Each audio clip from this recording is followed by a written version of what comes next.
France Maghreb 2. À la une du Grand Forum pour ce 21 novembre, laïcité, une sœur catholique de plus de 70 ans s'est vue refuser l'admission dans une maison de retraite pour port du voile et habits religieux. Ça se passe du côté de Vesoul. Pensez-vous que cette exclusion soit légitime? On en parle avec vous dans un instant au 01 40 33 9000. Pour en parler avec nous, Dionor Excellent et Khaled Simohan tout à l'heure dans quelques minutes sur France Maghreb 2. Le zapping bien entendu avec plein d'extraits de ce qui s'est passé, de ce qu'il ne fallait pas rater à la télé ainsi qu'à la radio. Et puis de nouveaux rassemblements hostiles à la présidentielle du 12 décembre ont émaillé depuis quelques jours maintenant en Algérie. Des rassemblements notamment là où les candidats ont tenu meeting. Pourquoi les Algériens ne veulent pas d'élection le 12 décembre prochain? En tout cas, beaucoup d'entre eux. On en reparle avec vous tout à l'heure. On se posera la question si il est nécessaire justement de passer par l'élection pour sortir de la crise de manière temporaire, bien sûr. Et pour finir le quiz en fin d'émission, ça s'est passé à 21 novembre. Ils seront questionner nos chroniqueurs sur les événements qui se sont déroulés à 21 novembre. Le Grand Forum, Christophe Roux, 16h-18h, sur France Maghreb 2. Le Grand Forum, merci d'être avec nous en direct sur votre radio jusque 18h. On est là comme chaque jour, ravi de vous retrouver avec vous, chers amis auditeurs, celui qui est le premier arrivé à l'heure. Donc, monsieur Dionor Excellent, comment ça va Dionor? Mais ça va très bien, merci et bonjour à toi Christophe et je salue les auditrices et auditeurs de France Maghreb 2. Ça va, on mène toujours campagne du côté de Villetaneuse. Toujours campagne sur le terrain. Quelles sont les dernières nouvelles de Dionor alors? Alors les dernières nouvelles, c'est notre programme, le Villetaneuse Autrement dit 2020, qui est sorti là depuis la mi-octobre. Donc on va rencontrer nos concitoyens pour leur présenter ce programme qui représente certes des axes d'orientation, une vision, un projet pour la ville, mais qui correspond surtout à leurs préoccupations, à leurs besoins et les propositions qui nous ont fait émerger lors de nos rencontres, le mois maire de Villetaneuse, notamment nos challenges, où les gens devaient s'imaginer maire de Villetaneuse, qu'est-ce qu'ils feraient s'ils étaient élus maires, et aussi la consultation des Villetaneusiens, où là, il était question de mettre en place, on a mis une consultation citoyenne avec un certain nombre de questions, une enquête vraiment de terrain, on a pris le temps d'écouter les gens, ils ont eu le temps de s'exprimer à travers plusieurs questions, donc là, on présente le programme sur le terrain et on est bien accueillis, je veux le dire, et je remercie vraiment toutes les personnes qui nous ouvrent leurs portes. Et il y a des personnes qui nous ouvrent aussi les portes de leur cœur, il faut le dire, parce qu'ils nous apportent un message de soutien, ils nous apportent un message aussi d'encouragement. Correct. Mais c'est pas tout le monde, hein. Des fois on peut être très mal reçu, mais il y a des gens qui disent même pas bonjour, on ne sait pas trop pourquoi. Et puis les gens sont remontés des fois les uns contre les autres, contre le voisin du palier, contre le voisin d'en face. Et c'est juste dommage parce que souvent ils vivent les mêmes réalités, ils ont les mêmes problèmes, mais certains n'ont pas encore compris qu'il faut se rassembler pour résoudre le même problème ensemble et on serait plus efficace. Donc c'est une bonne expérience de terrain qu'on vit là actuellement jusqu'aux fêtes de fin d'année et pour pouvoir rencontrer le maximum de personnes. Alors c'est pas facile de mener campagne, hein. Évidemment il y a toujours des surprises, il faut toujours se réadapter à une chose en particulier, un événement qui peut se passer. Pour l'instant, le boulot tu l'as commencé depuis bien longtemps en fait, Dionor. Hein. Oui, tout à fait, mais je suis entièrement d'accord avec toi Christophe parce que on a eu la fermeture du centre commercial Auchan. On a dû aussi s'adapter, se mobiliser. Il y a une pétition qui a été menée, donc là on attend toujours parce qu'il y aura un repreneur plus sérieux qui reprendrait l'ensemble des salariés et utiliserait l'ensemble des surfaces qui étaient utilisées auparavant. On va être à l'approche des fêtes. À Villetaneuse, on n'a plus notre centre commercial, ce qui est dommage parce que c'était le poumon économique de la ville. Près de 180 emplois quand même, il faut pas le et c'était le premier employeur privé de la ville. Et il faut arriver à se positionner comme ça à chaque fois sur des sujets aussi importants quand même quand on aspire à être maire. En effet. Il faut prendre ses responsabilités dès maintenant quoi. Donc on rencontre justement les commerçants de la galerie, on rencontre les responsables des commerçants, on discute aussi avec certaines autorités, même si aujourd'hui on n'a pas le pouvoir de décider, mais on manifeste justement cette volonté de prendre à bras le corps ces sujets avant même d'être en responsabilité.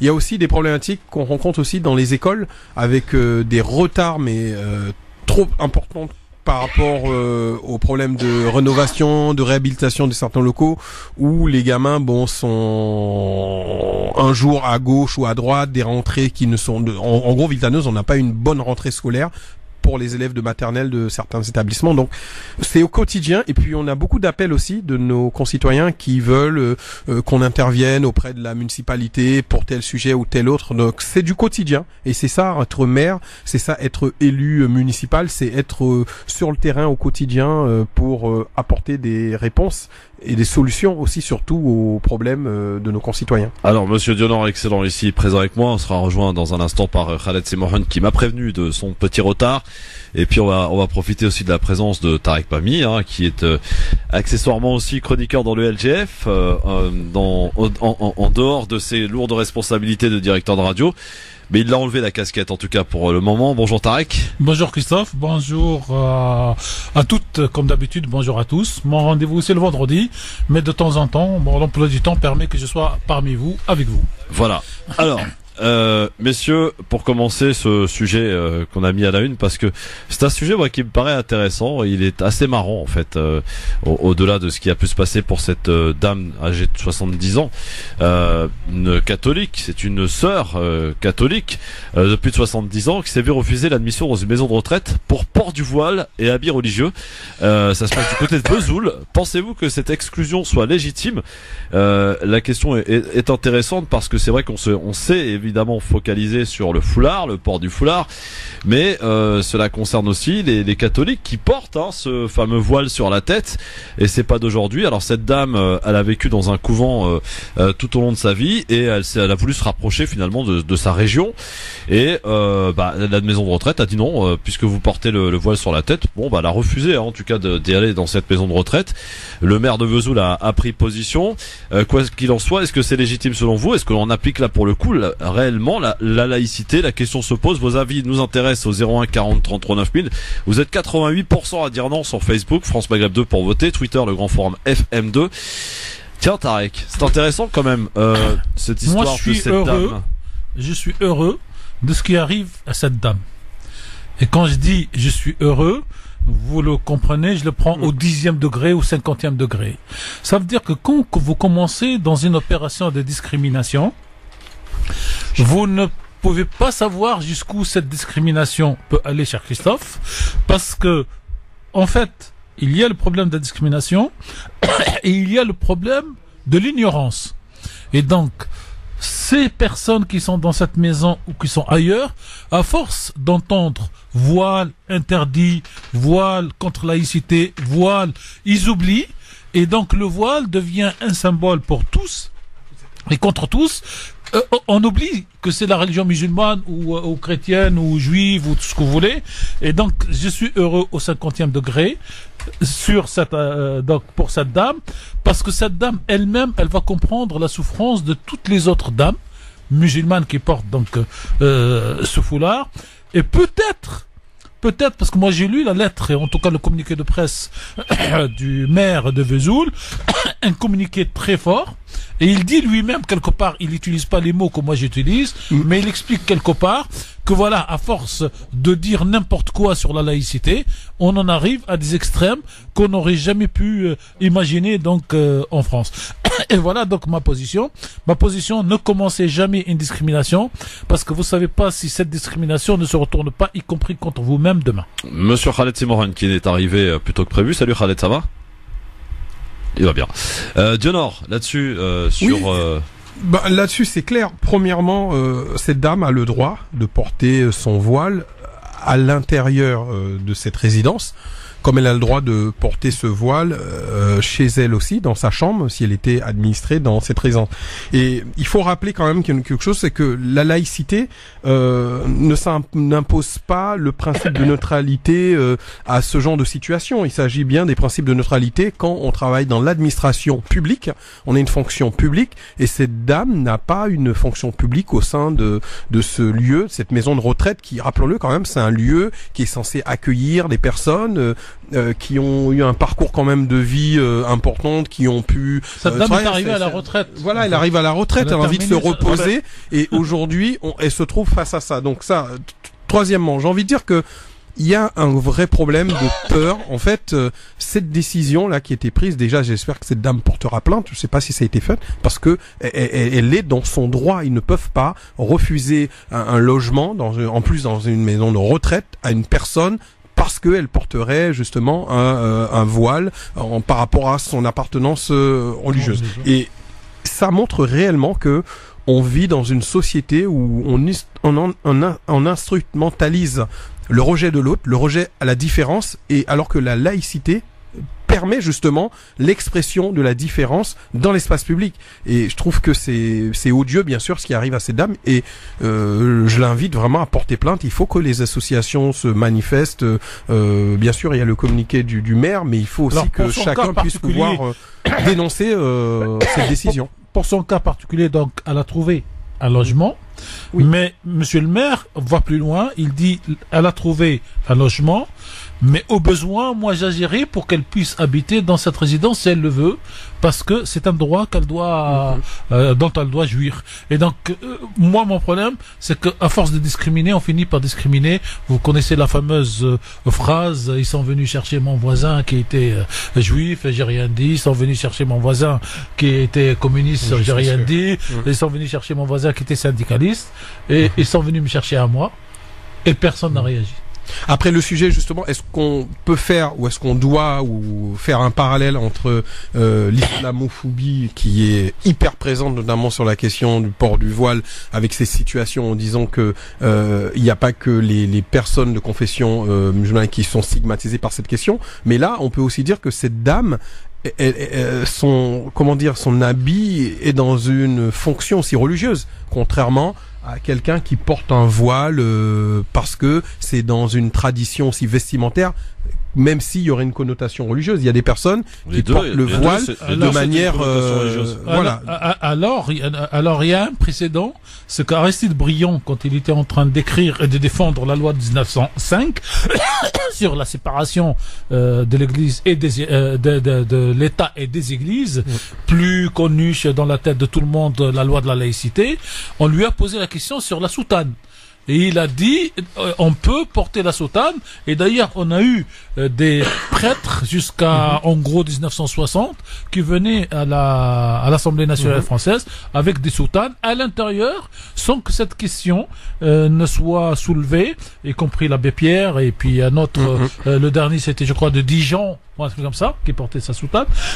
Et le problème, c'est que il y a la confusion entre cette islamophobie rampante, pour ne pas dire présente, et cette laïcité qui est devenue, comme dirait Monsieur Ex-Valls, une laïcité de combat. Donc il n'y a pas, c'est comme si vous dites la République, il y en a qui disent non, il faut une République de combat, et l'autre il vous dit il y a une République de tolérance. C'est soit république, soit pas république, soit laïcité, soit pas de laïcité. Alors, pardon Dionor, on va juste laisser la place à Karim qui nous attend au standard parce que les auditeurs évidemment ont la parole dans cette émission. Le peuple a la parole et doit s'exprimer. Les Français veulent savoir. Eh oui, 01 40 33 9000 et Karim veut savoir. Salut Karim. Oui, bonjour à tous et merci pour votre émission et je salue donc Christophe, vos invités ainsi que Monsieur Mani. Concernant, parce que nous parlons de laïcité, hein, c'est bien ça. Oui, c'est ça, oui. Et effectivement, si on regarde vraiment la laïcité sur le temps long, on est dans un État laïque et non pas dans une société laïque. C'est-à-dire que l'État garantit les libertés publiques et le fait de la liberté de croire ou de ne pas croire. Donc c'est l'État qui est laïque, mais en réalité, si on regarde les choses d'un peu plus près, si on se documente avec des documents référencés, c'est-à-dire que là, dans des sujets pareils, il faut vraiment aller à la source de la source. Et en réalité, il n'y a aucune religion qui est compatible avec la laïcité. Aucune parce que... alors c'est un peu plus nuancé que ça, hein, Karim. Franchement, est-ce que... Non, mais on répond franchement à la question, Tarek. Est-ce que les religions... C'était pas une question. Non, mais moi je la pose en forme de question, Karim, si tu permets. Est-ce que, selon vous, Tarek, Dionor, est-ce que les religions sont compatibles avec la laïcité telle que on la connaît, telle qu'elle a été... Avant de poser la question. Allez-y, Karim. Voilà, parce que c'est important de développer, de savoir pourquoi je dis ça. C'est-à-dire que je le dis parce que c'est un constat et je le regrette. C'est-à-dire qu'aucune religion n'est compatible avec la laïcité. Il y a eu le catholicisme qui a été, depuis Vatican II, mis à plat et aujourd'hui c'est devenu pratiquement une religion laïque. En réalité, puisque là, depuis 1789, où le roi de France était dans la logique catholique, le lieutenant du Christ, qui donc gouvernait au nom du Christ, c'est-à-dire du Dieu chrétien, depuis 1789, à partir du moment où l'idée de Dieu a été remplacée par l'homme en roi, l'homme au-dessus de tout. Donc on est là dans une nouvelle religion. C'est-à-dire qu'il faut bien comprendre que la République est une religion laïque, et la laïcité est son arme juridique. Alors, si vous permettez, Karim, vous êtes en train de nous expliquer ce que la pratique des hommes politiques d'aujourd'hui dit et fait. Et il suffit de relire la loi de 1905. La loi de 1905 ne dit pas ça du tout. Ce sont les interprétations depuis, en gros, pour faire référence à l'affaire de Creil, qui nous ressortent cette lecture. Oui. Ce que dit la loi de 1905, elle dit que chacun, dans son article 1er d'ailleurs, chacun est libre de croire ou de ne pas croire. Oui, il ne revient pas à l'État de protéger une religion, il revient à l'État de protéger la liberté de chacun pour croire ou pas croire. Donc c'est pas la même chose. Oui, mais sauf que les glissements de Madame X... Il n'y a pas de traduction de cette loi dans les faits et dans les jugements qui sont rendus. Donc il y a une double lecture qui est faite. Non, c'est une lecture, si vous permettez, je vais laisser Diodore prendre la suite, mais c'est une nouvelle lecture de ce qu'on appelle la laïcité de combat, qui est la conséquence de l'affaire de Creil, mais jusqu'à l'affaire de Creil, cette question ne se posait pas. Oui, mais tout à fait. Mais de toute façon, l'affaire de Creil n'était qu'un prétexte. En réalité, ça part de beaucoup plus loin. Il y a aujourd'hui une seule religion post-Moïse qui est acceptée au sein de la République. C'est la religion. C'est là où on n'est pas d'accord, Karim, vous et moi. Une interprétation. Voilà, il n'y a pas de nouvelle religion.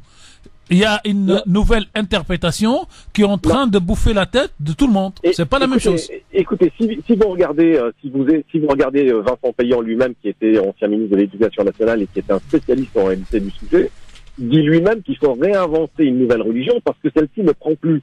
Et en réalité, la République est elle-même une religion fondée depuis 1789 sur le noachisme, qui est une croyance laïque pour tous, en réalité. Et l'islam faisant obstacle à cela, aujourd'hui, la religion musulmane est dans le collimateur. Pourquoi ? Parce que c'est la seule religion qui, aujourd'hui encore, maintient ce lien qui est un lien non pas horizontal, mais vertical, avec l'au-delà. Et donc, Karim, par conséquent... Cher Karim, je veux faire de la provocation. Pardon ? Je veux faire de la provocation, si vous permettez. Oui. Vous êtes intoxiqué par le débat actuel qui vous fait dire ce genre de choses. Revenez au terre à terre, revenez à la loi de 1905. Je vous les donne, je vous les donne. Des arguments qui sont totalement vérifiables. Je vous la donne. En France, ce qui sépare la bataille entre citoyens, administration, entre citoyens et en politique, c'est la loi, c'est le droit. Mais Monsieur Mami, vous voyez bien que la loi est. Vous laissez entendre que ce que je dis, c'est ce que je souhaite. C'est ce que je comprends de la situation pour essayer de nous sortir de cette torpeur.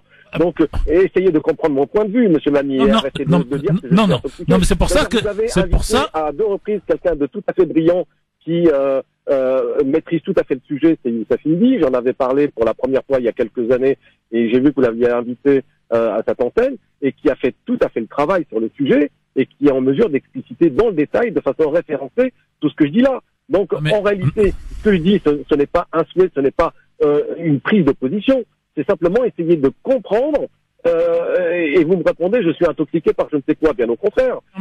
Alors je veux vous répondre autrement. Ce qui nous sépare, vous et moi, et la République, c'est la loi. Oui ou non? Mais la loi, vous voyez bien que c'est une question d'interprétation, puisque Non, parce que quand vous allez au Conseil d'État, Karim, on s'écoute parce que vous allez au Conseil d'État, Et le Conseil d'État dit le contraire de tout ce que disent tous ces polémistes. Donc, est-ce que moi, je vais suivre l'avis des polémistes ou est-ce que je suis l'avis du Conseil d'État? C'est ça la différence entre nous deux. Mais vous verrez que par la suite, il y aura un combat interminable parce qu'il va y avoir des relais médiatiques, des relais politiques, des relais philosophiques qui font que la loi la loi sur laïcité a été revue 18 fois, il me semble. Il n'est pas exclu qu'elle soit revue encore une fois et que par conséquent, à chaque fois, il y ait des obstacles supplémentaires afin que les musulmans, dont je fais partie, puissent vivre leur culte en toute liberté. Je ne veux pas monopoliser la parole, mais je vais terminer par une phrase. Si vous ne voulez pas que cette interprétation devienne majoritaire, faites que la majorité des personnes concernées aillent voter, parce que les politiques ne comprennent pas les discours des uns et des autres, ils comprennent le discours de ceux qui votent. À partir du moment où excusez-moi, je termine là, monsieur Karim, et je laisse la parole à mes deux collègues ici, à partir du moment où le maire va le lundi matin d'un premier tour d'une élection et trouve qu'il y a, excusez-moi, mais je mets le pied dans le plat pour qu'on soit d'accord, en tout cas sur la compréhension, et qu'il y a 100 Mohamed inscrits comme électeurs et qu'il y a 3 Mohamed qui ont voté, il s'en fout des 97 autres Mohamed. Aujourd'hui, la bataille de la démocratie, en France en tout cas, doit et peut se faire gagner par les élections. Donc, choisissons d'agir en citoyen. Merci Karim pour votre appel, parce que là on a passé beaucoup de temps, un échange intéressant. Khaled, bonjour Khaled Simohan, comment ça va? Bonjour Christophe, très bien. Bon, très bien, notre journaliste Khaled Simohan, bien sûr. je vais vous demander votre avis dans un instant, parce qu'il est déjà l'heure de la pub. Ah oui, il faut mettre l'argent un peu dans la caisse. 01 40 33 sur tous les jours où je suis là. 9000. Non, tous les jours. Non, vous inquiétez pas, tous les jours on fait rentrer de l'argent à tout de suite. France Maghreb 2, France Maghreb 2. Le grand forum, les amis, on est là chaque jour de 16h à 18h et vous pouvez prendre place évidemment. Nous appelons 01 40 33 9000. On relate cette affaire de cette dame catholique âgée de plus de 70 ans qui a vécu la plupart du temps dans un couvent et qui avait envie de se rapprocher de sa région du côté de Vesoul et qui s'était donc inscrite dans une maison de retraite, sauf qu'elle a été tout simplement refusée parce qu'elle porte le fameux voile sur la tête comme toutes les sœurs catholiques et l'habit religieux. À ce titre, on l'a refusée. Elle n'a pas voulu évidemment la retirer, donc elle a trouvé une autre solution et on se pose la question, est-ce que c'est légitime selon vous? Et non. Vous êtes 88% à dire non. Voilà, vous trouvez pas ça légitime, le fait de l'avoir refusé? Khaled Simohan qui est avec nous, journaliste, ainsi que Dionor Excellent et Tarek Mamik, vous entendez? Ils tous, voilà, comme disait Raymond DeVos. Voilà. Tiens Dionor, t'as écouté la conversation entre Tarek Mami et Karim, l'auditeur, qui donnait une version qui nous disait en fait que pour lui les religions ne sont pas compatibles avec la laïcité selon ses dires évidemment, ce qui n'était pas le cas de Tarek Mami. Quelle est ton analyse sur cet échange et sur le sujet en question? Oui, mais moi je partage le point de vue de monsieur Tarek Mami. Il faut revenir à la base, à la loi, rien que la loi, juste la loi. La loi de 1905 reconnaît la liberté de conscience. La République est censée garantir, assurer même, l'article 1er, la liberté de conscience. Heureusement, c'est-à-dire que on serait devenu moins tolérant qu'au 19e siècle ou limite qu'au 18e siècle, parce que à un moment donné, la France a une constitution, on est dans une république, il y a des lois, et je pense que si on respecte cette loi, la loi de laïcité reconnaît aussi la liberté de culte. Toute personne a le droit d'exprimer, d'exercer son culte tant que cela ne pose pas un trouble à l'ordre public. Une personne qui vient pour habiter dans une maison de retraite avec son voile ou je sais pas, peu importe ce qu'elle peut avoir sur la tête ou son appartenance au lieu, ça ne pose aucun souci à l'ordre public. Donc aujourd'hui, je pense que il faut revenir à la base et j'ai envie de dire aujourd'hui, c'est comme souvent on parle de la lupénisation des esprits. On a tellement entendu du tout et du n'importe quoi, d'ailleurs par des pseudo-intellectuels qu'on n'entend pas là pour le coup sur ce sujet. Tous ceux qui sont les donneurs de leçons sur la question du voile, de la laïcité, on les entend plus comme par hasard. C'est bizarre. Il faudrait qu'on puisse avoir un commentaire de monsieur Zemmour ou d'autres. Un type de voile qui pose problème. Il y a qu'un type de voile, voilà. Donc ça montre réellement qu'aujourd'hui, il y a un rejet d'une certaine culture et d'une certaine religion qui est l'islam. Alors il y a quand même quelques politiques qui ont tenté, quand même d'essayer d'expliquer la différence entre cette femme qui est catholique et qui porte le voile et une femme musulmane qui porte le foulard, c'est Nadine Morano. Bon, c'est vraiment emmêlé des pincettes. Mais bon, Non. on a vite compris où elle voulait revenir. Juste, je vous remercie Christophe, parce que pour nous, il ne s'agit pas de voile. Oui. Il s'agit de Le foulard. foulard. Traditionnel, moderne, en couleur, en noir, en blanc, parce que le mot voile dans la langue française, c'est se voiler, Se voiler, la se face, cacher, en quelque ouais. sorte, et on peut pas avoir votre visage. C'est peut-être pour le niqab qu'on pourrait parler de voile ou de niqab. Pour le reste, c'est un foulard. Alors, Khaled Simohan, sur la question en l'occurrence de cette histoire hein, qui a pas fait beaucoup de bruit d'ailleurs dans la presse. Hein, c'est très étonnant. Non, bah écoutez, moi j'ai pas vu beaucoup de commentaires sur le sujet, et vous en avez déjà assez longuement discuté, mais je pense que ça a été évoqué, hein, c'est les dégâts collatéraux de toute cette polémique sur le foulard musulman. Et je suis j'ai pas très bien entendu les arguments de l'auditeur qui a appelé tout à l'heure. Mais je crois que la mise au point de Tarek Mami tout à l'heure a été, j'y adhère complètement. Hein. Il faut revenir tout simplement aux fondamentaux de la loi 1905. C'est vrai que si on se met à la place de l'auditeur et qu'on écoute à longueur de temps, que ce soit les politiques aussi, hein, les éditorialistes, les journalistes, on peut comprendre qu'on peut avoir ce type de réaction parce que la laïcité a été utilisée aujourd'hui Tout à fait. justement à des fins politiques, à des fins Justement. aussi de mauvaises pensées, enfin de mauvaises intentions, j'ai envie de dire. Mais si on reprend le texte original, le texte initial, celui que tout le monde peut lire, je veux dire, c'est à disposition de tout le monde, on peut dire clairement que la laïcité est tout à fait que les religions, sont tout à fait compatibles avec la République aujourd'hui si on respecte Tout à fait. strictement la loi de 1905. Alors la réaction que j'attends, vous avez évoqué tous les commentateurs là, qui se sont étendus au cours de ces 2 derniers mois depuis la convention de la droite sur la question de l'islam et des femmes musulmanes. Moi, la réaction que j'attends, c'est celle de l'Église. Alors, est-ce qu'il y a eu est-ce que l'archevêché ou le diocèse, par exemple, de la région où cette dame a fait sa demande là pour entrer dans cette Alors, je crois que oui, établissement je vais te la de retraite. rechercher. Oui, je crois qu'il y a eu une intéressant réaction. de voir comment l'Église a réagi. Peut-être que ça poussera aussi une partie du clergé catholique à être un peu plus proactive, à avoir une réaction plus proactive et à se rapprocher de la communauté musulmane. Oui. Alors il y a des rapprochements qui sont faits, sauf que ce n'est pas médiatisé. Et c'est ça le problème des médias de masse, des religieux qui ont compris le principe de la foi, qui est une liberté de conscience, une liberté de croire. Heureusement, voilà, les gens ils sont libres de croire, de ne pas croire. Il y a des personnes qui discutent, qui se rassemblent, qui ont leur forme d'œcuménisme, on va peut dire ça comme ça. Mais ça, malheureusement, c'est pas médiatisé, quoi. Donc alors cette affaire elle remonte pas aujourd'hui, hein. Ça s'est déroulé au mois de juillet, mais ça a été rapporté aujourd'hui au travers d'un édito rédigé par le curé de Vesoul dans le bulletin paroissial. Et donc voilà, cette affaire remonte à juillet. Il a dénoncé ce curé de Vesoul, selon France Bleu Besançon, une christianophobie, estimant que le voile d'une religieuse n'est pas le signe d'une soumission, mais d'une consécration. C'est ce qu'il a dit donc le curé de Vesoul dans son bulletin paroissial. Bon là ça c'est pas du tout, c'est très clairement pas l'expression d'une solidarité. Non, pas vraiment, non. Avec les musulmans qui souffrent d'islamophobie. C'est au contraire une volonté de se démarquer de quelque chose qui fait peur pour dire écoutez nous on n'est pas pareil. Et c'est marrant parce que c'est l'argument exactement qui a été repris par Nadine Morano, donc elle a dû lire cet édito.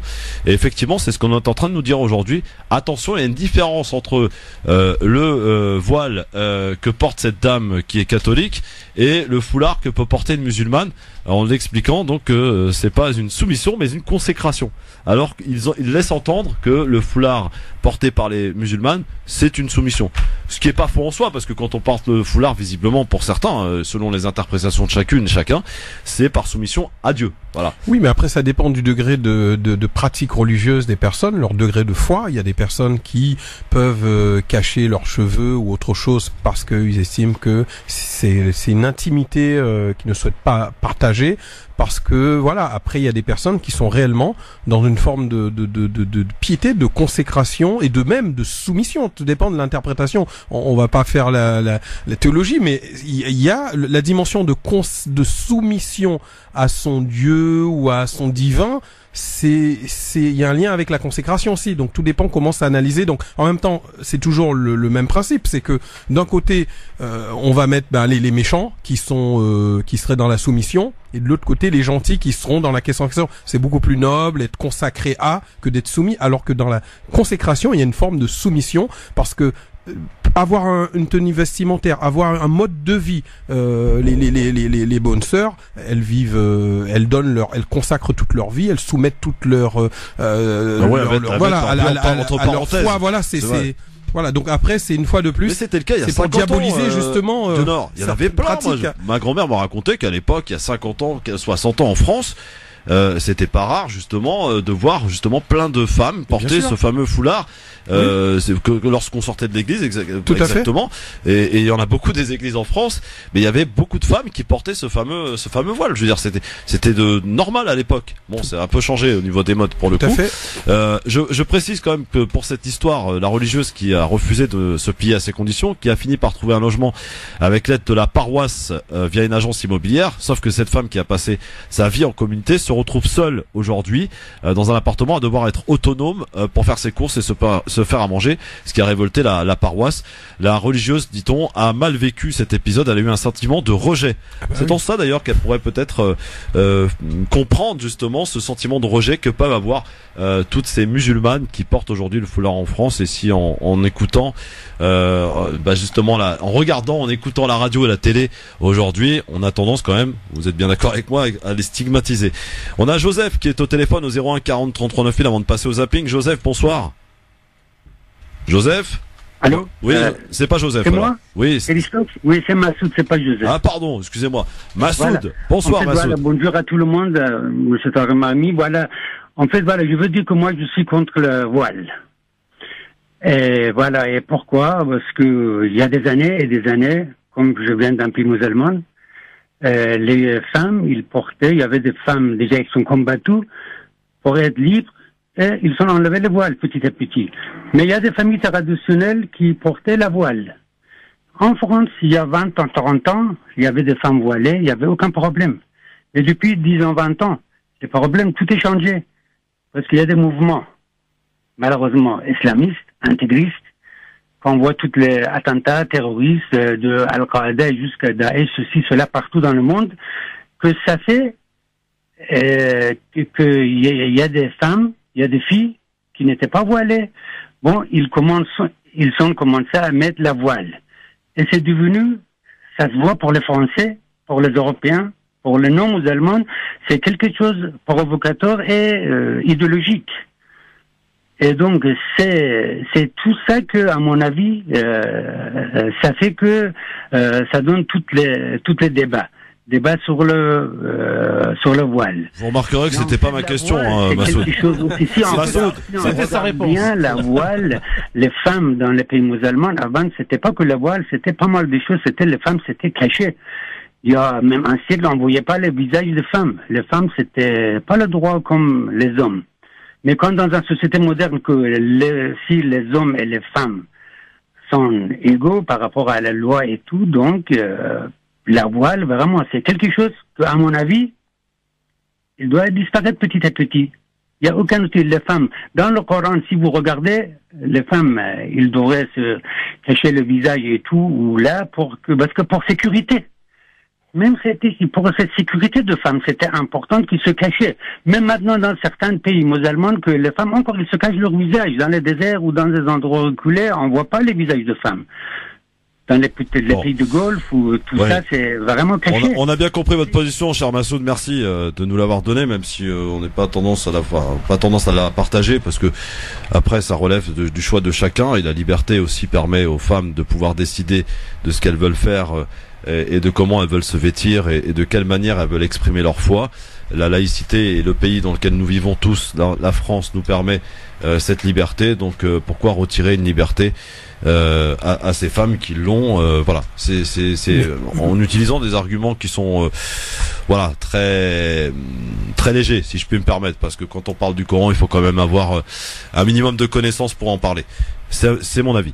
Oui, Dionor, tu voulais ajouter? Oui, en revanche, là où j'essaie de comprendre l'analyse de l'auditeur, c'est que il est vrai que les mouvements intégristes, voire fondamentalistes, se sont servis de la question du voile pour quelque part faire comme si c'est quelque chose qu'ils détenaient. En fait, ils ont détourné vraiment le sujet, parce que finalement, être voilé ou ne pas l'être, c'est pas ça qui fait de quelqu'un un intégriste, un fondamentaliste. Et du coup, le voile est devenu comme le symbole de quelque chose qui ne l'est pas finalement. Alors que les gens ont porté ou n'ont pas porté un voile ou un foulard par rapport à leurs convictions, leur liberté de conscience de le faire ou de ne pas le faire. Et malheureusement, cet objet est devenu presque un symbole pour certains mouvements. Donc voilà, c'est ça aussi qui crée, je pense, à mon humble avis, cette confusion, et qui est aussi instrumentalisée par des pseudo-intellectuels identitaires, parce qu'il faut l'appeler ainsi. C'est des personnes qui mènent un autre combat, justement, politique, qui ne veulent pas, justement, de l'émergence de certaines religions en France, et qui ne veulent pas la reconnaissance du multiculturalisme. Ouais. Et c'est ça le combat politique que ces personnes-là mènent, et idéologique, et avec, justement, toute cette leupénisation des esprits qui est en France depuis plusieurs années. On va donner la parole à une femme qui est peut-être quand même la mieux placée pour s'exprimer là-dessus. Najette, bonsoir. Oui, bonsoir Christophe.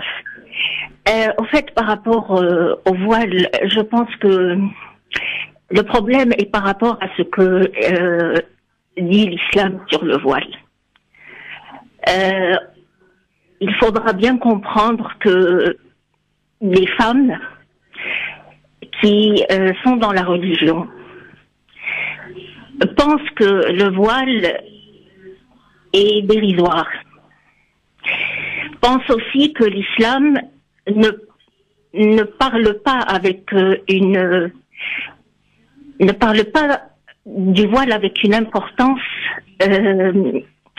comment vous dire, il ne me semble pas, voilà, que le voile soit un pilier dans la religion, et il faudra débattre de cette question. Oui, mais pas ici. Oui, voilà. Et pas maintenant. Il faudra débattre. Pas ici et pas maintenant. Et je pense que tout le problème est autour de cette histoire. Et pourquoi pas, on invitera des théologiens, pour le coup, pour en discuter. Il y a aucun problème. On n'a pas de questions tabou. Il y a aucun problème, Najette. Mais si vous permettez, puisque des théologiens ne sont pas là à leur instant là, dites, eh bien, voilà, je préfère qu'on évite de parler, qu'on entre sur ce terrain-là qui peut être parfois très glissant et qui peut nous emmener à conduire à dire des bêtises. Donc, vaut mieux quand même. Vous savez, quand on a un problème, on a mal au ventre, on va voir le docteur. Voilà, c'est comme ça que ça se passe. Quand on a la voiture, elle est cassée, on va voir le garagiste. Donc, c'est important aussi de remettre les choses dans leur. Mais on n'exclut pas, pourquoi pas, de mettre ce sujet sur la table si toutefois il est utile pour le vivre ensemble pour nous tous. Merci Najette. Bon, on va passer à autre chose parce qu'il n'y a pas que le foulard non plus dans la vie. Il y a aussi plein de choses qui se passent dans le monde, et notamment en France, au travers du zapping et de quelques extraits que j'ai envie de vous faire écouter, messieurs, sur lesquels je vous invite à commenter. Et pour commencer, tiens, le réalisateur du film Les Misérables, que vous avez peut-être vu, non? Pas encore. Les Misérables, ça a été tourné pour la plupart à Montfermeil, et il est sorti hier dans les salles de ciné. Un très bon film, paraît-il. Le réalisateur de ce film rappelle que cela fait plus de 20 ans que dans les banlieusards, enfin les gens de banlieue, sont gilets jaunes. Plus de 20 ans. Comme je le répète souvent, nous ça fait 20 ans qu'on est gilets jaunes, qu'on subit toutes ces violences policières, toute cette misère sociale. Et voilà, le mouvement, j'espère qu'ils se mettront à notre place et comprendront aussi nos souffrances. Et bien sûr qu'on soutient ce mouvement parce qu'il se trouve que c'est les mêmes revendications. C'est avant tout des problèmes de misère sociale. C'est des gens qui travaillent, qui arrivent plus à joindre les deux bouts. Donc oui, c'est le même combat et bien sûr qu'on soutient ce mouvement. Il y avait un plan, c'est le plan Borloo qui a été très vite abandonné. Clairement, oui. Enfin, il y a eu et remplacé par ce plan Borloo, où il y a eu les réhabilitations urbaines, qui a été un projet très concret. Et c'est vrai que là, il y a eu le plan Borloo qui a été mis en place avec Emmanuel Macron, qui a été annulé au dernier moment. Enfin, on n'a pas compris à la veille. Enfin, toutes les associations, tous les militants, tous les gens qui étaient impliqués dans les quartiers étaient invités. Et la veille. Enfin, j'estime qu'il y a eu un mépris total, parce que nous, on avait quand même de l'espoir. Les 3/4 des gens qui habitent dans ces quartiers ont voté Emmanuel Macron, et finalement, pour l'instant, il n'y a pas de retour. Donc là, il a vu le film, on est très contents. Il n'est pas venu le voir chez vous. On l'a invité à venir voir à Montfermeil. C'est vrai qu'il nous avait invité à venir à l'Élysée. J'avais refusé l'invitation. Je lui ai proposé de venir à Montfermeil, de mon école de cinéma, pour lui faire voir le film. On n'a pas vraiment eu de retour. Vous vous êtes pas trouvé, oui. Comment ? Vous vous êtes pas trouvé. On s'est pas trouvé. On a fini par lui envoyer un DVD, et voilà, il a vu le film. Il dit qu'il a été bouleversé par sa justesse, et il a apparemment demandé au gouvernement de trouver des idées, d'agir pour améliorer les conditions de vie. Bah oui, il serait temps de mettre des vraies mesures en place, parce que c'est des plans banlieue, on en a eu des dizaines et des dizaines, et ça n'a pas forcément fait avancer les choses. Donc il serait temps qu'il y ait un vrai plan banlieue et que les vrais habitants soient aussi impliqués dans ce plan. Là, je lis le réalisateur de ce film, donc, qui s'exprimait, invité par nos confrères de France Info. Alors, il y a deux choses qui me paraissent moins intéressantes dans cette intervention. C'est que oui, le film, oui, le cinéma peuvent aussi influencer la politique. On se souvient du film Indigène. Exact. Et ça avait d'ailleurs touché Jacques Chirac à l'époque, vous vous en souvenez. Eh bien, a priori... il a décristallisé ce qui était créé en 1950. Ouais, non, mais c'est extraordinaire. La culture sert aussi à ça. Exact. Et donc aussi de voir, alors là c'est un autre registre, je pense que Dionor, tu es bien placé pour en parler. Des plans banlieue, on en a eu des tonnes. Oui, des plans banlieue. De l'argent, il y en a eu des tonnes et des tonnes. On peut parler presque de milliards qui ont été injectés depuis la politique de la ville sous Bernard. Enfin, c'était à l'époque de Bernard Tapie dans les années 90. Qu'est-ce qui a changé ? Injecté dans les murs. Voilà. Qu'est-ce qui a changé concrètement ? On ne sait pas où est parti l'argent. La situation de la vie des habitants du quartier n'a absolument pas évolué. Et pourtant, de l'argent a été injecté. Beaucoup d'argent. Beaucoup d'argent. Des milliards, comme tu l'as dit. Il y a plusieurs, c'est intéressant parce qu'il y a plusieurs sujets dans l'extrait qu'on a écouté. Déjà, je pense que c'est dommage, c'est une occasion manquée pour le président Emmanuel Macron, qui dit être le président de tous les Français, comme tous les autres le disent aussi. Mais bon, maintenant, les personnes ont besoin d'actes concrets. C'est vrai que aller voir ce film là où ça a été réalisé, ça aurait été un acte fort symbolique, parce que on est dans une république aussi, la symbolique est important, on le sait. Et là-dessus, moi je trouve c'est dommage. Deuxièmement, je pense qu'il est temps, et c'est ce qu'on dit nous à travers moi mon engagement politique c'est ça, c'est que tant que les personnes qui sont concernées par la situation, par le problème, ne prennent pas leur responsabilité en main, il est temps que de nouvelles personnes arrivent en responsabilité, qui sont conscients réellement des besoins réels et qui sauront utiliser justement ces moyens pour répondre à ces besoins réels. Il y a eu beaucoup de saupoudrage, moi je l'ai vu dans ma ville, beaucoup de projets bidons, il faut le dire, où on fait semblant de rénover des bâtiments, mais c'est des rénovations à bas de gamme qui ne règlent pas souvent mais c'est des cache-misères, bien sûr. C'est du saupoudrage, le cache-misère. L'argent de la politique de la ville, malheureusement, est utilisé à subventionner des projets bidons, des mêmes associations, les mêmes structures. On apprend encore les gamins à danser, à chanter, à danser l'alcool c'est de l'eau ou d'autres chants, ou à danser les mêmes types de musique, les mêmes choses, alors que on devrait... C'est la sortie du Beaujolais, genre. Non, même pas, c'est vrai, en plus, bon, je savais pas.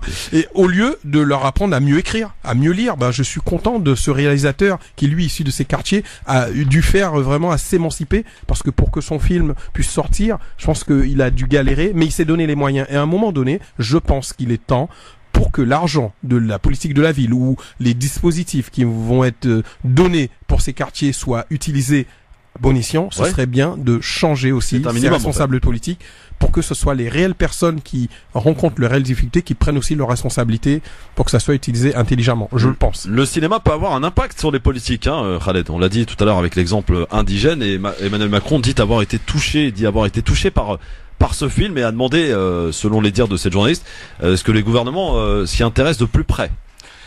En dehors de l'émotion que ça peut susciter, parce qu'il a vu le film, moi je l'ai pas encore vu. Moi non plus. Mais c'est prévu. Bon, c'est toujours bon quand on est président de partager l'émotion, de dire qu'on a été ému, qu'on y est sensible. Et ce genre d'effet d'annonce, que ça soit consécutif à un film, que ça soit consécutif à un drame, que ça soit consécutif à des émeutes, est toujours suivi d'effets d'annonce. C'est-à-dire que vous évoquiez au début de cette conversation les milliards d'euros, de francs qui ont été dépensés. Alors en fait, il faut être prudent là-dessus. Il y a eu des milliards et des milliards d'euros et de francs qui ont été annoncés. Toujours. Oui, ça, c'est vrai, tu as raison. Okay. Après, il faut vérifier sur le papier. Est-ce qu'ils sont vraiment bien arrivés? Pour savoir si l'argent est effectivement arrivé, observer là où il a été, distribué, à qui. Bon, je sais que dans les années 80, par exemple, cet argent a été beaucoup absorbé par des cabinets de consulting en tout genre, d'ingénierie sociale. Au cours de ces 20 dernières années, c'est plutôt des cabinets de consulting en sécurité. Donc effectivement, il y a de l'argent qui a été brassé, mais ce qu'on voit, c'est que les budgets les budgets,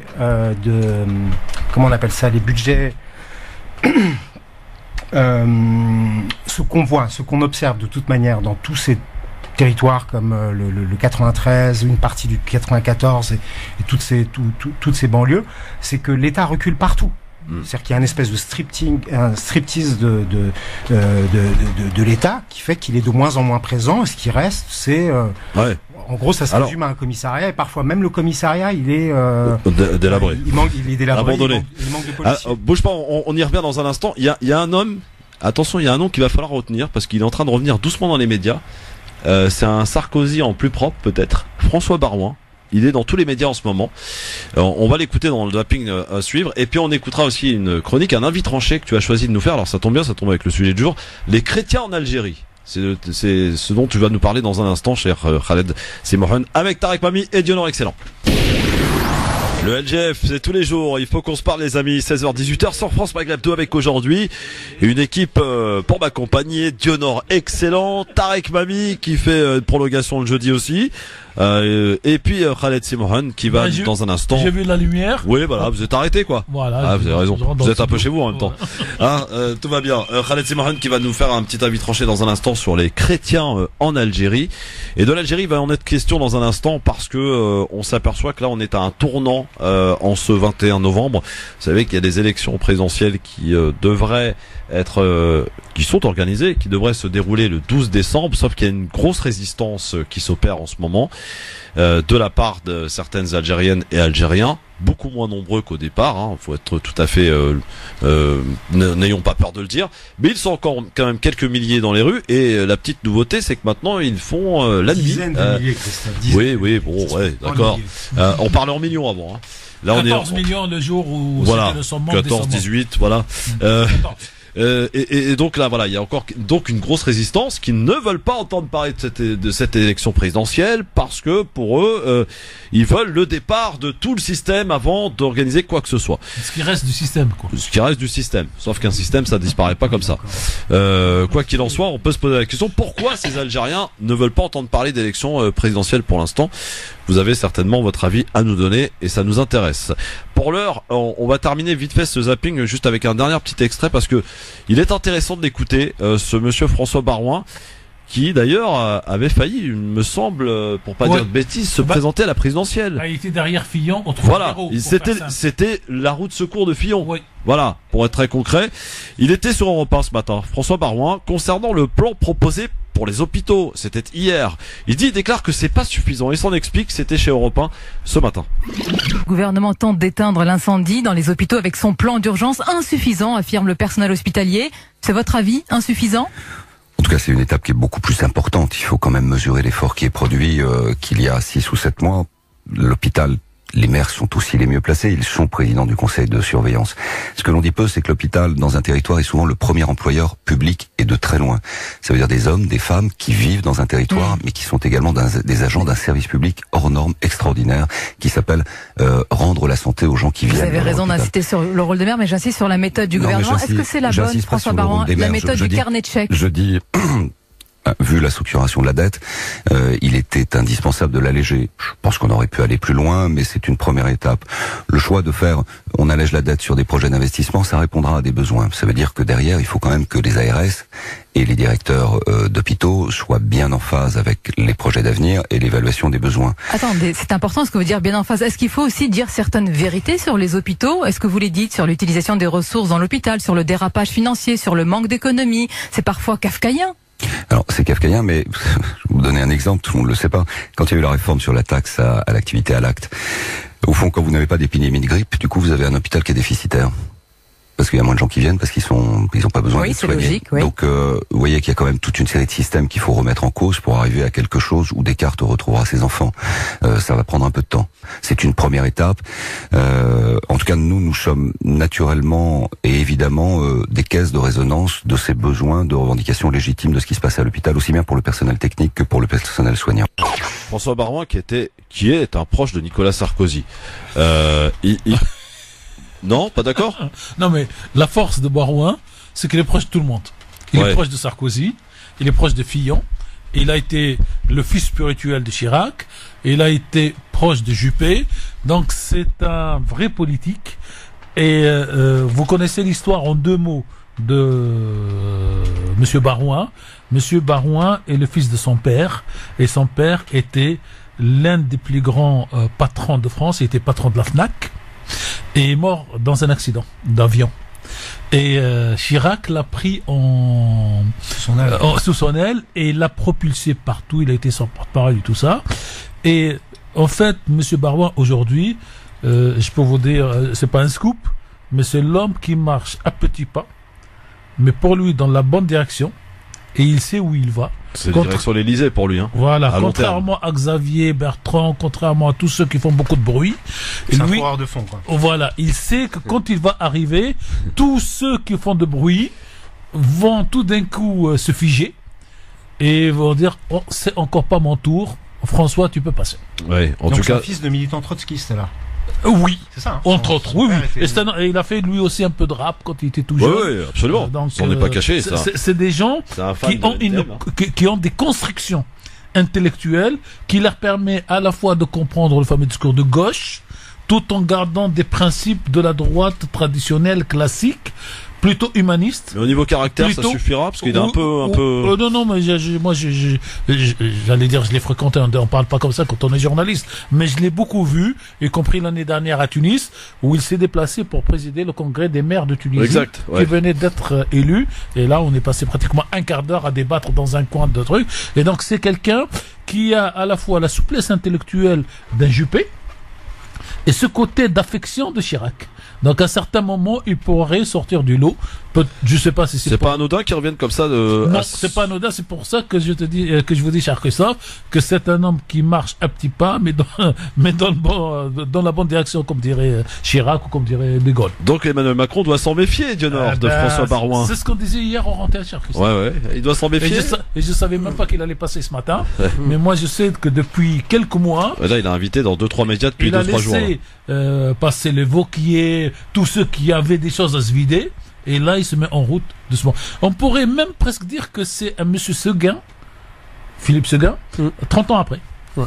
Dionor ? Non, c'est là où je suis d'accord avec monsieur Tariq Mis, c'est que il n'est pas pressé.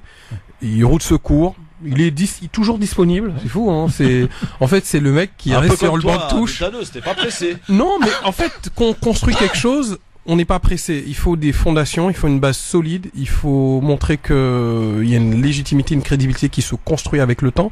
Et puis, il faut pas rappeler, pour ma part, l'engagement politique, c'est avant tout un sacerdoce, surtout qu'on veut avoir des responsabilités dans des villes avec autant de difficultés sociales. Et on connaît la réalité de nos territoires, on sait ce qu'on peut faire, on sait ce qu'on ne peut pas faire. Et pour revenir à François Barouin, parce que là il s'agissait pas de moi, mais on faisait pas le même parcours. Voilà, moi je suis issu d'un milieu très défavorisé socialement. Je suis c'est des personnes qui sont quand même nées avec certaines prédispositions à être aux responsabilités au plus haut niveau. Et je pense que c'est quelqu'un qui, à un moment donné où il y aura un espace, un vide, d'ailleurs ça aurait pu être un Macron, parce que Macron il a vraiment profité de cet espace vide politique, de rejet des partis, des trucs. Bon, l'inconvénient qu'il avait, c'est qu'il était déjà bien marqué à droite, UMP, il a suivi tellement tout le monde, donc oui. Après, moi je le comprends pas trop, je pense que c'est un peu langue de bois. C'est une voix, oui, un peu baryton, basse, entre les deux, qui fait beaucoup de langue de bois, et concrètement, je comprends pas ce qu'il dit, moi, sur les hôpitaux. Il fait de la politique politicienne, et c'est pas très clair. C'est peut-être ce qui pourrait lui manquer, bien que je ne sois, moi, pas du tout d'une idéologie de droite, encore moins libérale. Je trouve que c'est de la politique politicienne, c'est des gens qu'on connaît déjà, et c'est la difficulté, je pense, qu'il aura, si je veux avoir une analyse plutôt objective. c'est du déjà entendu, c'est du déjà vu, c'est voilà. Mais c'est je pense qu'il a cette intelligence à surveiller. Il peut être en embuscade à un moment donné. Cher Christophe, oui. La dépêche que beaucoup attendent depuis un long moment. Le procureur de la République d'Israël vient de mettre en examen M. Netanyahou pour corruption. Et d'ailleurs, il va y avoir de nouvelles élections parce que Benny Gantz n'a pas réussi à former un gouvernement. Les deux, ni l'un ni l'autre. C'est une bonne nouvelle. Voilà, c'est l'information. Voilà ce système parlementaire, ce que ça fait. Voilà. En tout cas, la mise en examen. Petit clin d'œil à la Tunisie. Voilà. La mise en examen va lui fermer la porte pour une prochaine élection parce que les gens diront cette fois, il faut tourner la page. Bon, très bien. C'est la dépêche qui vient de tomber. Khaled, est-ce qu'on est prêt de ton côté ? Oui, tout à fait. Parce que le temps passe, et il faut qu'on y aille. Il est temps qu'on se parle, mon cher Khaled. Plutôt, tu as des choses à nous dire sur les chrétiens en Algérie. Jingle. 5, 4,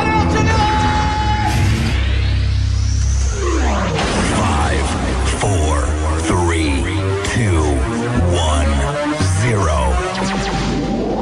Si je fais quoi que ce soit, c'est la mise à pied. Alors piétinez-moi, allez-y. Et avant que vous nous appeliez pour nous dire pourquoi, selon vous, les Algériens rejettent la tenue de cette élection présidentielle du 12 décembre, on va parler d'un sujet finalement qui est lié entre les deux sujets du jour aujourd'hui, Khaled, très fort, entre effectivement la catholique dont nous parlions tout à l'heure et l'Algérie. Ça nous donne les chrétiens en Algérie. Une formidable transition, n'est-ce pas ? Exact.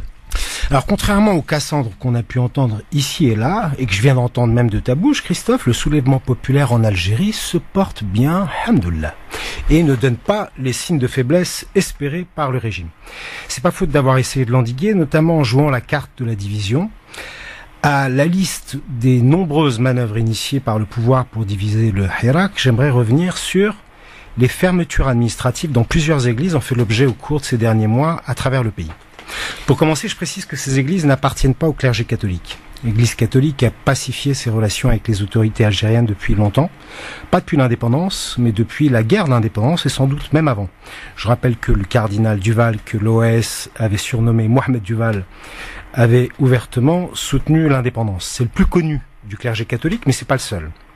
De nombreux prêtres ont été des porteurs de valises, et j'ai même eu l'occasion d'en rencontrer un qui avait le statut d'ancien moudjahid.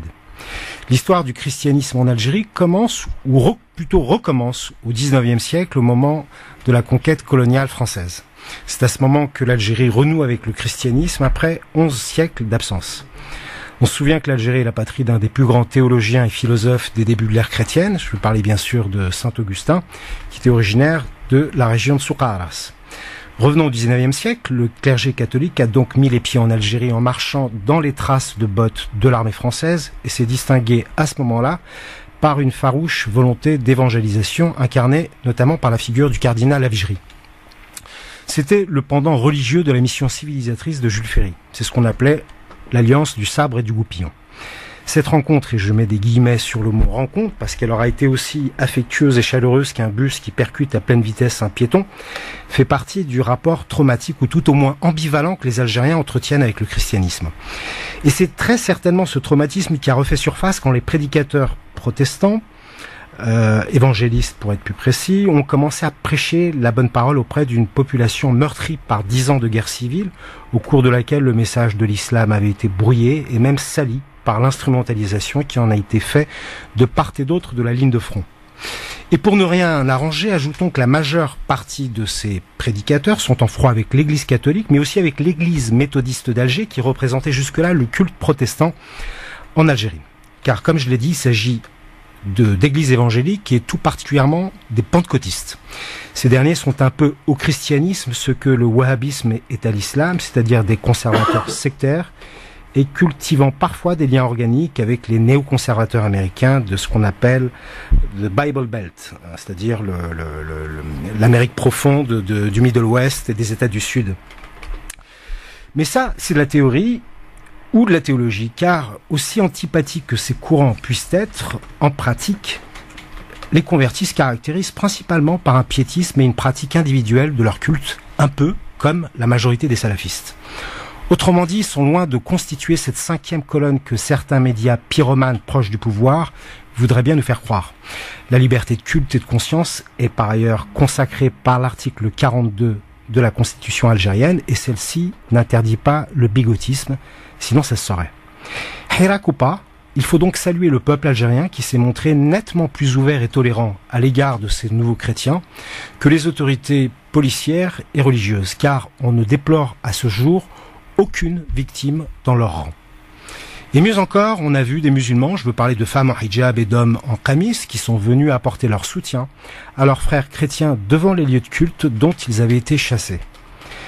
Ce n'est pas seulement de l'intelligence politique, c'est aussi l'expression d'une société mature et apaisée qui aspire plus que jamais à vivre dans le pluralisme, qu'il soit politique, religieux ou culturel. Merci Khaled Simron. Peut-être un commentaire, Tarek Mami? Alors peut-être deux mots et personne ne sera surpris.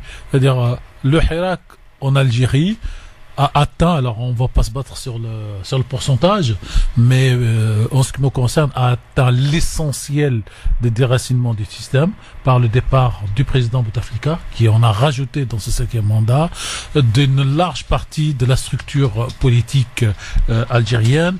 La meilleure preuve, c'est deux choses. C'est le nombre de manifestants aujourd'hui par rapport aux 14 millions, et c'est le fait que les partis, principalement le FLN, ne revendiquent pas de candidats, ou que les candidats ne se revendiquent plus du FLN.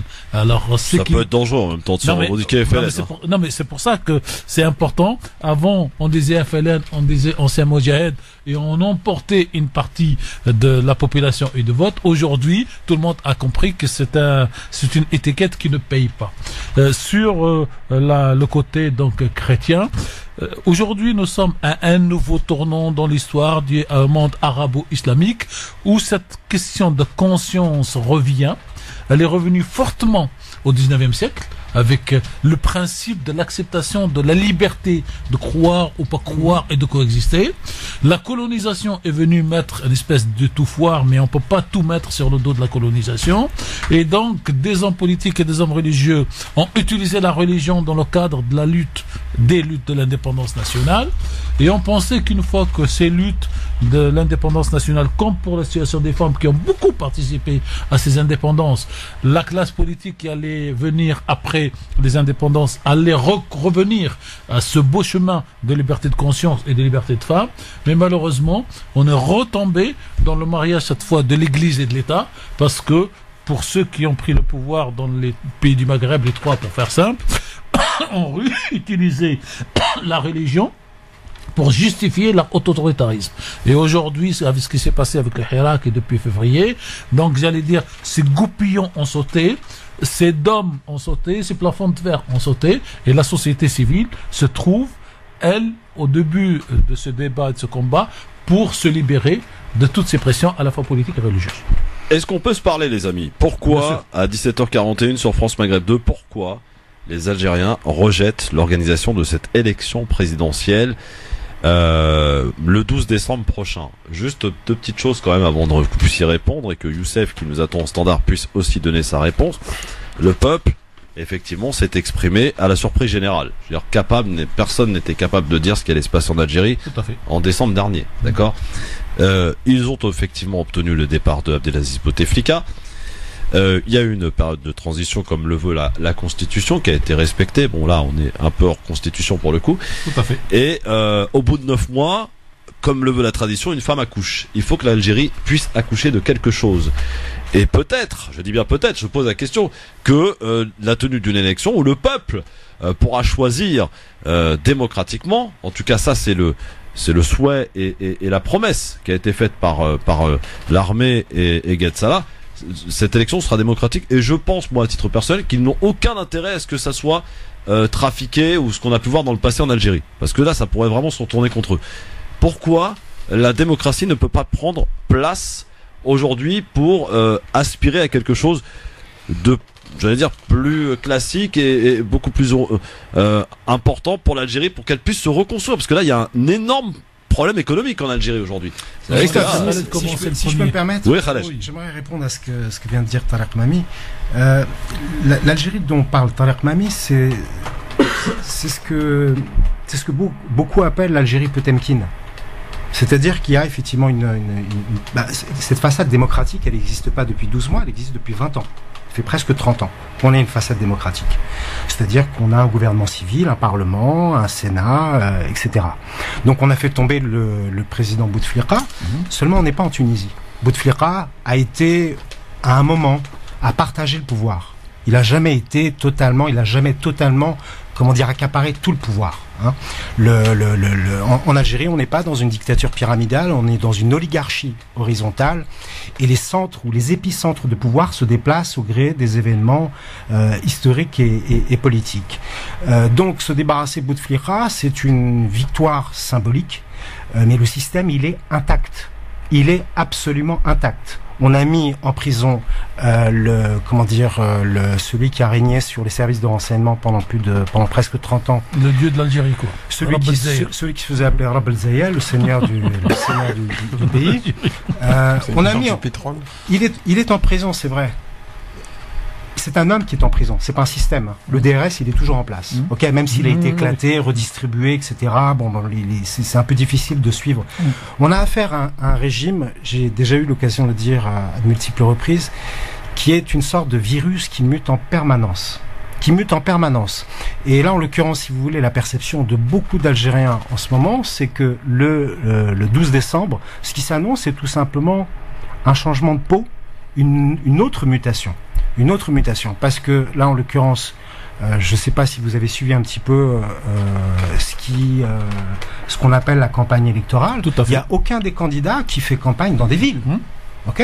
Alors c'est pas parce que qu'ils sont plus populaires dans le monde rural ou que c'est qui vont être mieux accueillis dans le monde rural. C'est simplement qu'il est beaucoup plus facile d'assurer leur sécurité dans des villages ou dans des petites bourgades.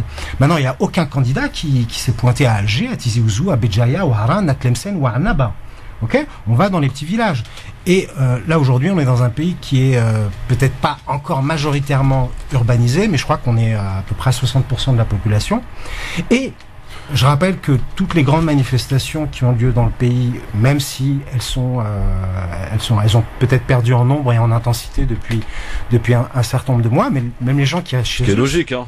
C'est logique. Mais ça ne veut pas dire que ceux qui restent chez eux le vendredi, notamment ceux qui ne sont pas sortis chez eux vendredi dernier au moment où il y avait une pluie de grêlons, ça ne veut pas dire qu'ils se sont désolidarisés, que leur absence marque une désolidarisation du mouvement. Oui, mais la démocratie, elle peut pas jouer, Khaled. Le 12 décembre, tu auras le choix entre 5 candidats, alors que effectivement, ils ont tous participé de loin ou de près au système. On est d'accord. Non, mais d'accord. Mais alors pourquoi le Hirak n'a pas été capable d'accoucher quelqu'un? Pourquoi il n'a pas été capable de faire émerger une personnalité à se présenter à la présidentielle? Parce que le Hirak révoque l'ensemble de ce système. Ouais, mais à force de tout rejeter, je veux dire, Khaled, on n'avance pas, je veux dire. Ce que tu évoques en disant, il y a 5 candidats, bon, on va déjà voir la nature des candidats, c'est tous des gens qui ont été au pouvoir. Oui. Quand bien même il le serait pas, que le régime est tout à fait capable de nous sortir de son chapeau quelqu'un de tout neuf, tout propre, tout poli, qu'il manipulera. C'est-à-dire, des élections, à l'apparence pluraliste, encore une fois, l'Algérie, c'est pas la Tunisie, ça fait plus de 30 ans que ça existe. Ça fait plus de 30 ans. Ouais. C'est-à-dire que les premières élections pluralistes, elles datent de 1989. Ensuite, il y a eu celles de 91 qui ont été confisquées. Ça tombe pile poil à la première élection pluraliste en Tunisie, puisque vous voulez les exemples en parallèle. Ouais. Ben Ali arrive en 87 et il organise les premières élections pluralistes en 89. Donc, moi, sur ce point-là, je pense qu'il y a 2 éléments à prendre. Le débat a toujours été, depuis le début du Hirak, c'est soit l'idéal, une émergence à partir du Hirak de représentants acceptés, j'allais dire désignés par le Hirak et acceptés par le Hirak pour qu'il y ait une alternative dans une discussion, dans une confrontation politique. Il n'y en a pas eu. C'est un peu le phénomène des Gilets jaunes en France. Chacun, dès que quelqu'un sort du rang, on lui dit tu ne nous représentes pas. Ou passer par une phase de transition dont personne n'était capable de dessiner les contours pour savoir quand, machin. Et moi, je peux vous dire, pour avoir vu la transition en Égypte et même la transition en Tunisie, les périodes de transition ne sont pas garanties, surtout dans un pays comme l'Algérie, qui effectivement a une façade démocratique, mais en réalité, le système était verrouillé. Et donc la question qui était et qui reste pour moi, est-ce qu'on passe par une période de transition dont personne ne connaît les règles et on ne sait pas qui va écrire les règles demain, ou par une élection, combien même elle serait contestable, en sachant, et pour moi c'est peut-être le point fort de ce qui se passe aujourd'hui en Algérie, que quel que soit le président élu le 12, le 13, personne ne va le voir comme président avec une légitimité, j'allais dire totale ou acceptable à 100%, et donc la population ou le Hirak va continuer à sortir contre ce nouveau président, sauf que quelque part, ce président pourra toujours dire j'ai été élu, et il tirerait éventuellement les conséquences, comme l'a fait Yamin Zaroual, parce que l'Algérie ne produit pas que des dictateurs ou que des gens oligarques qui tiennent le pouvoir. Alors est-ce que ce n'est pas, je veux dire, entre deux mots, est-ce que cette élection n'est pas le moins mal pour que demain, la population algérienne peut rebondir sur ce qui se passe. C'est ça la question, en fait, de la discussion. Mais pour terminer, parce que on n'aura même pas le temps de prendre Youssef Mesquet. Dionor. Oui. Sur la situation en Algérie, quel est un petit peu ton regard sur Alors, ce qui se mon passe regard, la meilleure transition, parce que il y a un principe fondamental à une démocratie, c'est l'organisation d'élections à intervalles réguliers. Ouais, mais ils en veulent pas. Ouais, mais justement, c'est pour ça que je vais partir de cette base. À un moment donné, certes, on n'aura jamais, en tout cas par rapport à l'histoire, la situation actuelle, parce que il n'y avait pas cette préparation à un système qui est resté depuis longtemps avec Bouteflika, c'est qu'à un moment donné, il faut repartir sur quelque chose qui ressemble à une démocratie, c'est-à-dire organiser des élections. Ouais. Donc, moi, pour ma part, il devrait avoir cette élection le 12 décembre. Parmi ces 5 candidats, certes, ils sont tous issus du système, même s'il y en avait 6 ou 7, ça aurait été idem apparemment. Donc il faut premièrement organiser des élections. Deuxièmement, une fois que ces élections sont organisées, la personne sera élue, devra rassembler le plus large possible pour pouvoir commencer à construire une transition, même pas une alternative. Il faut la transition pour construire après. Moi, je pense que le point d'étape, c'est les élections. Et il faut y aller parce que je pense que les gens sont quand même... Ça fait longtemps qu'il y a des millions de personnes dans les rues. Ils ont bien exprimé ce qu'ils voulaient et ça sera aussi un gage aussi. Et probablement une autre élection législative derrière. Oui, derrière, voilà. Mais il faut remettre le rythme des élections, le calendrier électoral. Un message au président. Tout à fait. Il faut peut-être été élu. Vous avez été. Moi, j'ai un message pour vous. C'est la pub.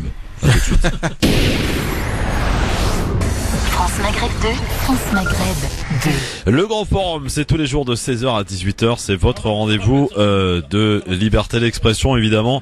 Et pardon à Youssef et à tous les autres qui souhaitaient intervenir, on aura l'occasion de toute façon, ne vous inquiétez pas, d'en reparler, parce qu'on n'a pas fini d'en parler évidemment. On va pouvoir aller, cher Christophe, en Algérie pour faire notre reportage ? Non. Bon. Non, c'est des sous qu'on a gagnés à la radio. Voilà, c'est ça.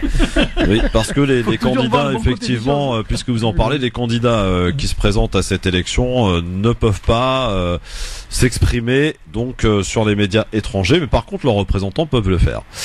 Voilà. C'est exactement la position de l'ISI en Tunisie.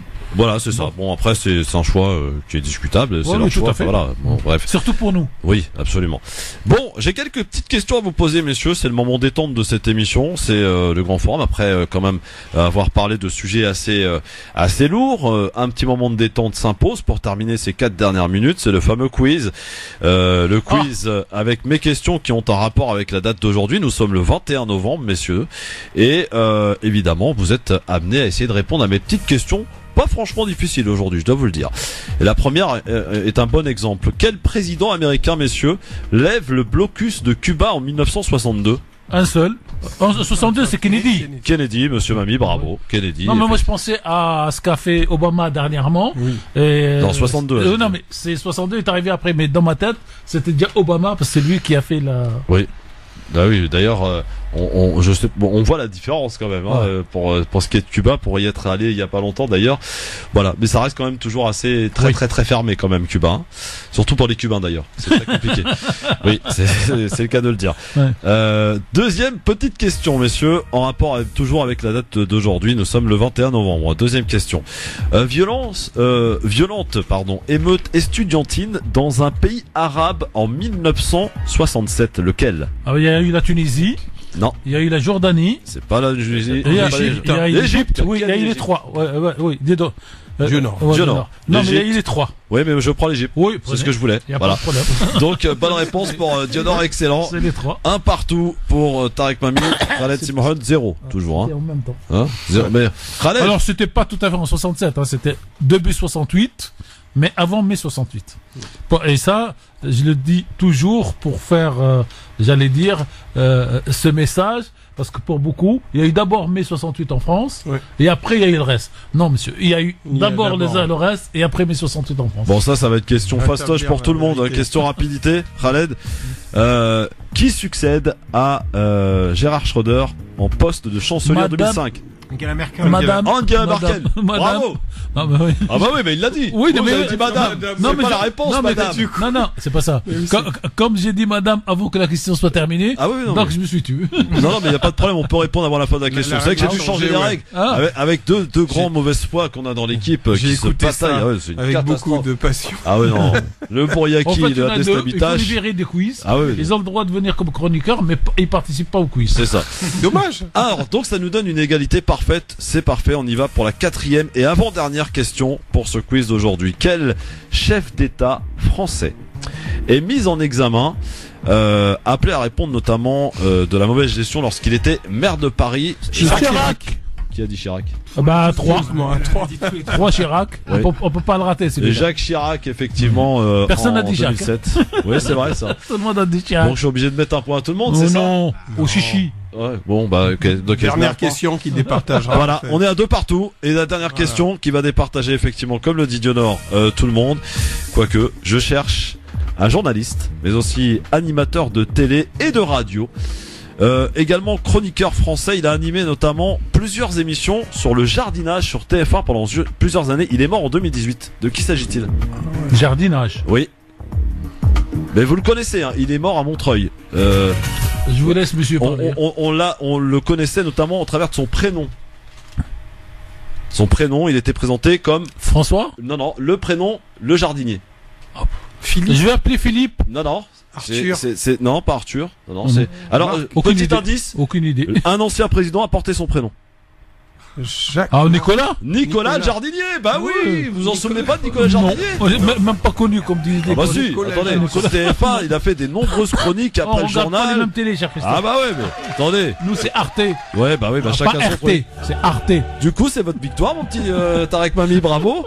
Hein, 3-2-2. Voilà. Je ne connaissais même pas ce monsieur. Nicolas le jardinier. En même temps, je vous ai donné la réponse. Bon. Comme quoi, Nicolas Sarkozy est partout. Hein. Il a changé. Il a beau être petite taille, il est quand même partout, c'est vrai. Vous avez raison. Alors Barois n'est pas de petite taille par rapport à Sarkozy et par rapport surtout à Xavier Bertrand. Oui. C'est vrai qu'il est petit. Xavier Bertrand est très petit. Ouais. Bon, bah messieurs, on est de retour demain. Je peux dédier cette victoire à Philippe. Ah oui. Je peux lui donner mes points. Non, ça se fait pas. On n'est pas dans la corruption ici. C'est pas de la corruption, c'est la question. Comme je sais qu'Abdeslam écoute. Non. Donc pourquoi c'est pas à moi? Il n'y a pas d'alliance possible dans cette émission. C'est chacun pour sa pomme. Voilà. Merci Khaled Simon. Merci beaucoup. Dionor, merci. À dans 15 jours. Merci Christophe. C'est le rythme qu'on a trouvé. En effet. Jusqu'à la campagne. Après, une fois qu'il sera élu, ce sera tous les ans? Non, pas forcément. Peut-être au moins une fois par mois, ce serait pas mal. Ah, donc tu t'engages aujourd'hui.